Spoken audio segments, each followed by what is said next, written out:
Imagine a world where wisdom is a force more powerful than any sword, where enlightenment is a conquest greater than any kingdom, and where one man, part monk, part mystic, part warrior, transformed an entire civilization. His name was Padmasambhava, though many know him as Guru Rinpoche, the precious master. His story is one of prophecy, trials, and ultimate transcendence. Our journey begins in the 8th century. The Indian subcontinent is a land of sages, kings, and warring factions. In the small region of Odiyana, modern-day Swat Valley, Pakistan, a remarkable child is born, not from a mother's womb, but from a lotus on a sacred lake. The prophecy speaks. He will bring the teachings of the Buddha to lands beyond imagination. Padmasambhava, raised in royal surroundings, is no ordinary prince. He is deeply curious, drawn to mysteries beyond the material world. Unlike his peers who train with weapons, he studies under great masters, learning esoteric wisdom, mantras, and the power of the mind. But fate has different plans for him. When a series of ominous signs appear, the rulers fear that Padmasambhava's mystical abilities could disrupt the order of the kingdom. They exile him, but what seems like a curse is actually his true calling. A hermit monk named Prabhahasti takes him in and teaches him secret knowledge, the ways of the Vajrayana, the path of unshakable wisdom and power. Through rigorous meditation and trials, Padmasambhava learns to harness energies beyond the physical realm. He becomes a master of transformation, both spiritual and literal. At first, Padmasambhava wishes only to remain a yogi, meditating in the caves of Nepal and India. He has glimpsed the ultimate truth. What more is there to seek? But then, a message arrives.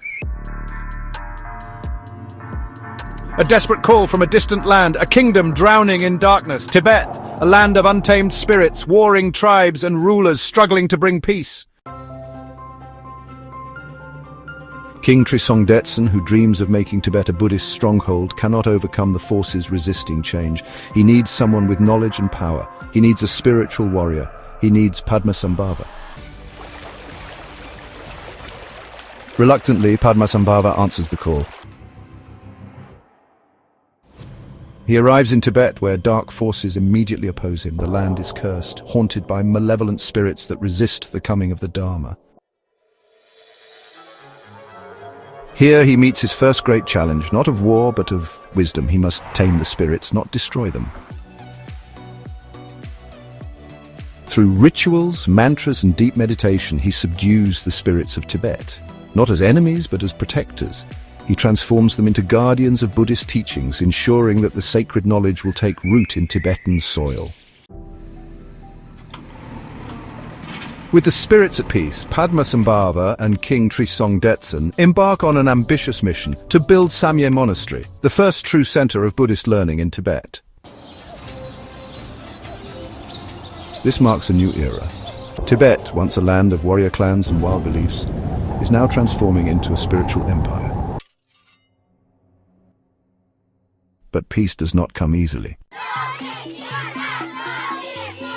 Padmasambhava's path is filled with challenges. Rival religious factions oppose his teachings. Some within the king's own court plot against him. He is seen as a foreigner, an outsider bringing strange doctrines.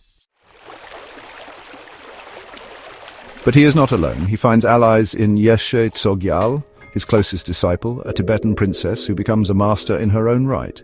Together they record sacred texts, hiding them as termas or hidden treasures to be discovered by future generations. Still, the battles continue, not just in the physical world, but in the realm of spirits and illusions. Knowing his time in Tibet is finite, Padmasambhava prepares for his greatest trial. He must ensure that Buddhism survives beyond his presence. He enters deep meditation, gaining visions of Tibet's future. He plants the seeds for teachers who will come after him, embedding wisdom within the very land itself. He plants the seeds for teachers who will come after him, embedding wisdom within the very land itself. The forces of resistance strike one last time. A great battle unfolds, not of armies but of energies. A great battle unfolds, not of armies but of energies. Padmasambhava faces the last and greatest opposition to his mission.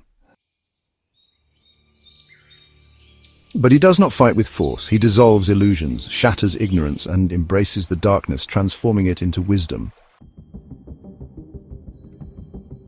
And then, in a final act of transcendence, he leaves Tibet, not in death but in luminous form, riding upon a beam of light, journeying to the copper-colored mountain, a realm beyond our own. Padmasambhava's mission is complete. Tibet has changed forever. His teachings spread, forming the very foundation of Tibetan Buddhism.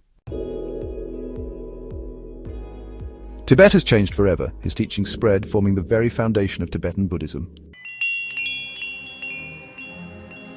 His presence is felt across centuries, and his wisdom continues to guide those who seek the path. Even though he has left the earthly plane, his lessons are hidden throughout Tibet, in texts, in statues, in the very landscape. He has ensured that his wisdom will return when the time is right. In times of crisis, the legend of Guru Rinpoche rises again. His prophecies speak of future generations who will uncover the hidden knowledge and keep the Dharma alive. Today, Guru Rinpoche's legacy continues. His story is not just history, it is living wisdom. It is a reminder that enlightenment is not passive. It is a force, a revolution, an empire of the spirit.